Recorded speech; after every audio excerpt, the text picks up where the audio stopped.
Vanessa, thank you very much for joining me for this quick conversation around Event Tech World. I personally had my first Event Tech World event experience last week, which was very good, and I'm sure we'll get into that conversation. But just for some context, for anybody that's watching this that doesn't know who Vanessa Lovatt is, who are you and what do you do? Oh gosh, I'm this person first and foremost, and I've worked in the world of events for nearly 20 years, and I've been mostly organizer side, so mostly lots of conferencing.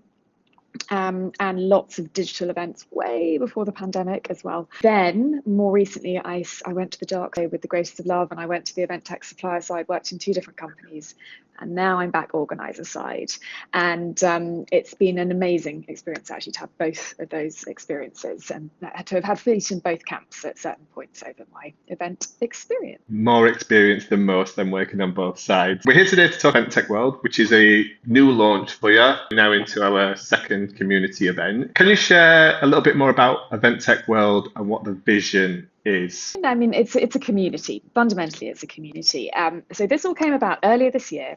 I found myself sitting at my desk, scratching my head, trying to work out how on earth I could keep up to date with the many wonderful new event technologies that are coming out. And actually, not just the ones that are coming out, but even the tools that I already use as an organizer at the moment. And I found myself feeling a little bit frustrated and a little bit overwhelmed, actually, if I'm completely honest, at how much information there is now, or how many solutions and tools there are.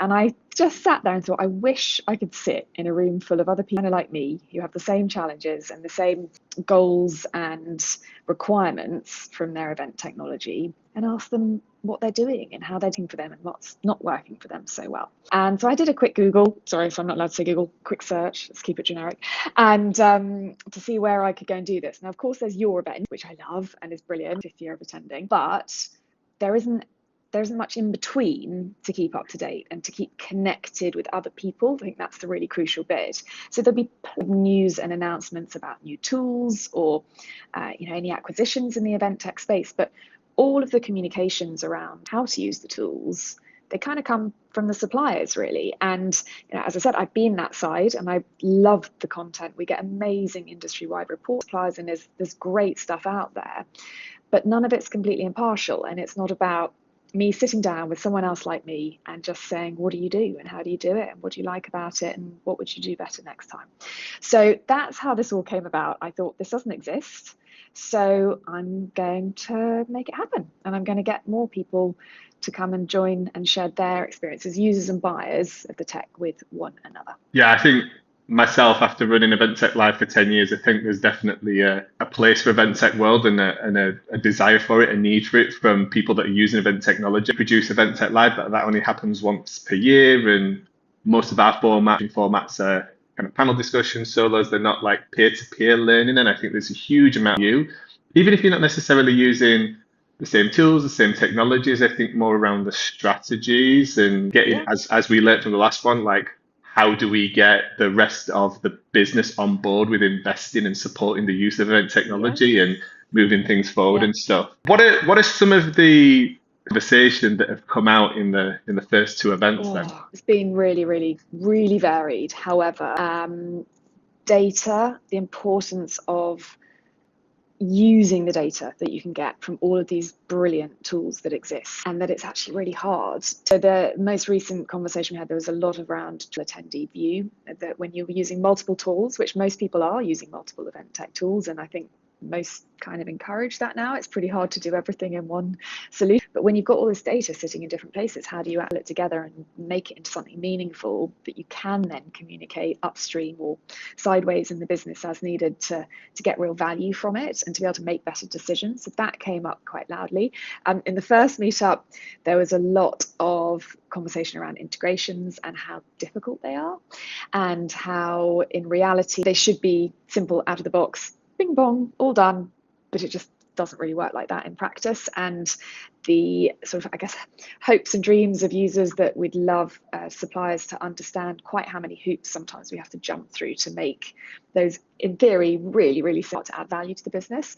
That was a very good conversation. We also talked quite a bit in the first meeting, now I think about it, about attendee sentiment and how you can measure whether attendees are having a good time or not, to keep it really simple, with tools and tech. So there were 29 different event tech tools were briefly discussed. I think it's really important to say this is, I had one, when I was researching the concept for Event Tech World, I had one vendor who was like, oh, I'm really worried, what if we talked about and I'm not in the room and I can't explain what we actually do and someone says it wrong, and I feel a bit nervous, it's out of my control. At no point has there ever been any conversation around, I don't like my supplier. And that's not what it was about. It's much more around, what are you doing? What advice can you give me? What similar challenges do you have? And how can I learn from that so I can, ideally not go down the same rabbit hole that you might have gone down with some of your implementation. I think that's really interesting that that's the way that things are happening, and interesting that the supplier was hesitant, because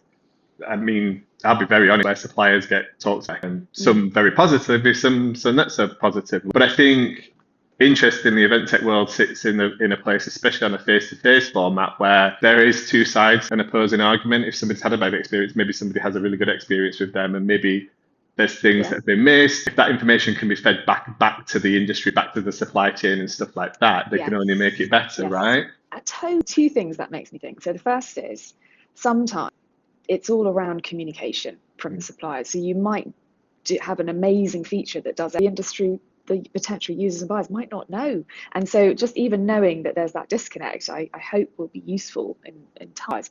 But that, you right at the beginning, you said, what's the long-term vision for Event Tech World? And there are many ideas that I have, but one of them is that I would love this to serve as a community that does enable better collaboration between the users and the suppliers. I've had feet in both camps in the past. I also feel just it's possible to do better on that front. I know it is, but also this industry is just at such a, feels like a pivotal moment. I'm sorry, I said the P word, which no one's allowed to say since COVID, but where we have this opportunity to make ourselves a bigger part of businesses. And I think that's only going to really happen if we get better at communicating with our tech suppliers, and we also bring the tech suppliers closer in with us as well, and try not to keep them at arm's length so much. So I hope as well Event Tech World will help users to understand how to do that in a time efficient way, in a productive way as well. But yeah, definitely hope that we can bring the suppliers and the buyers closer together in time.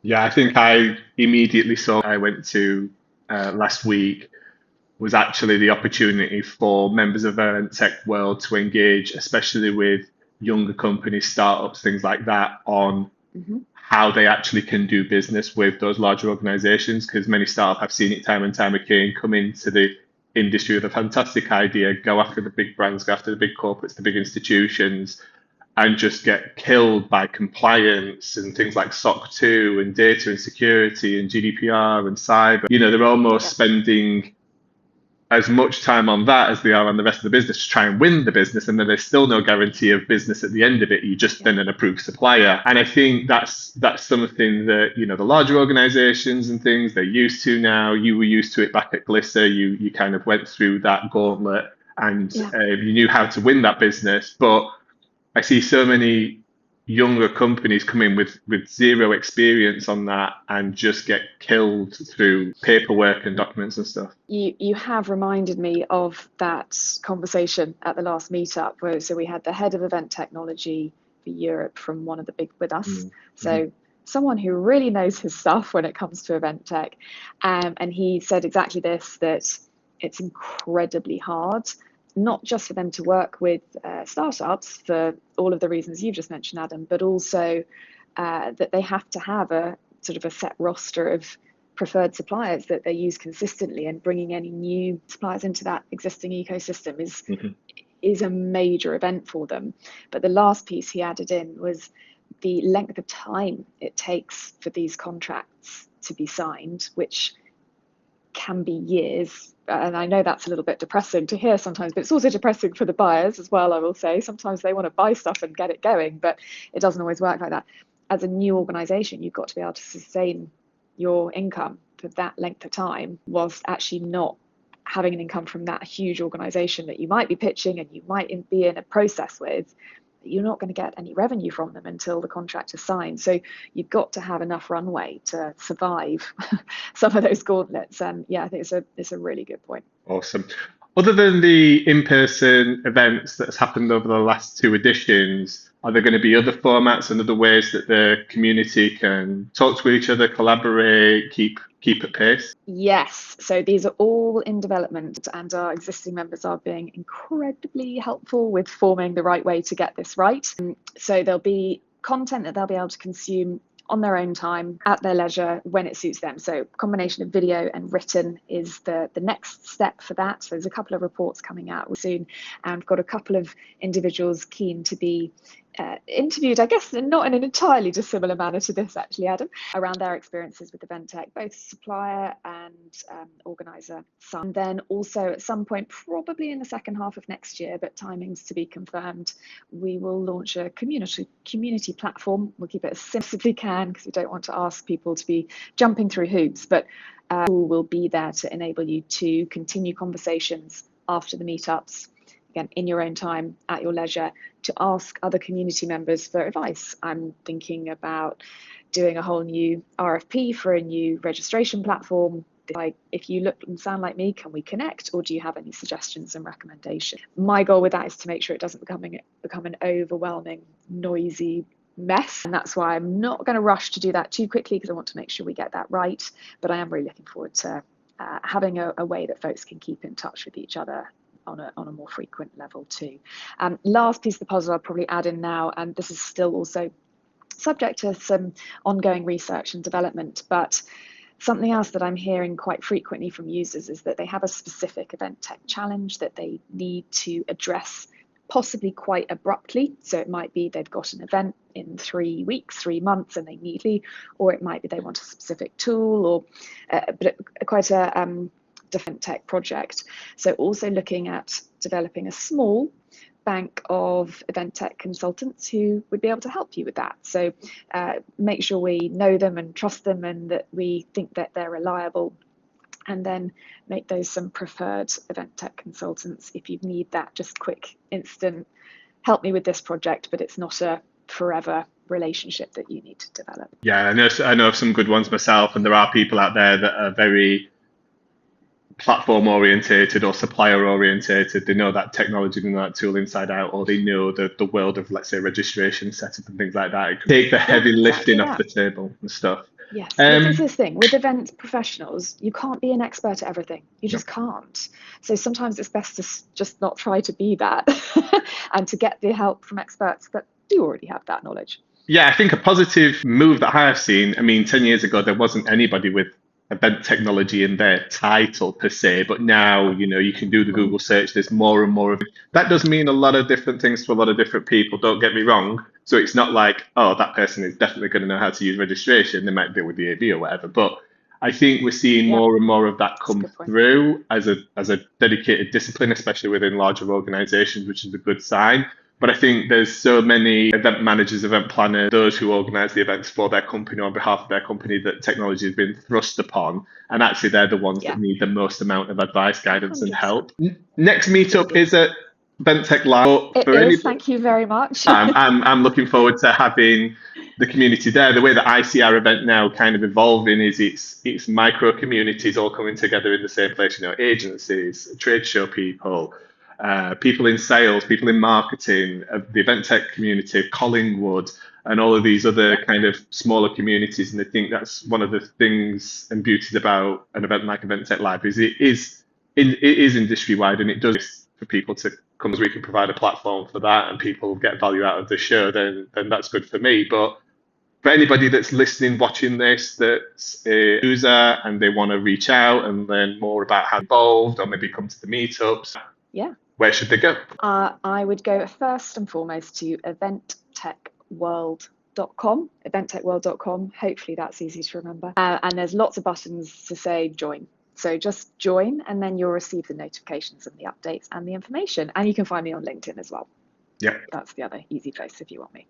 And my biggest testimonial is, even if you don't necessarily have a requirement, a need, a problem, right, I would really encourage getting involved, because I think just being in the room with other users and the conversations and the learnings, plus then you have people that you can reach out to when you have those challenges and problems as they crop up. I think is really, really valuable. And certainly I also learned experience. So reach out to Vanessa, come to Event Tech Live and the Event Tech World meetup at Event Live. And yeah, Vanessa, thank you very much for taking minutes to chat to me today. It's been a pleasure as always. Thank you.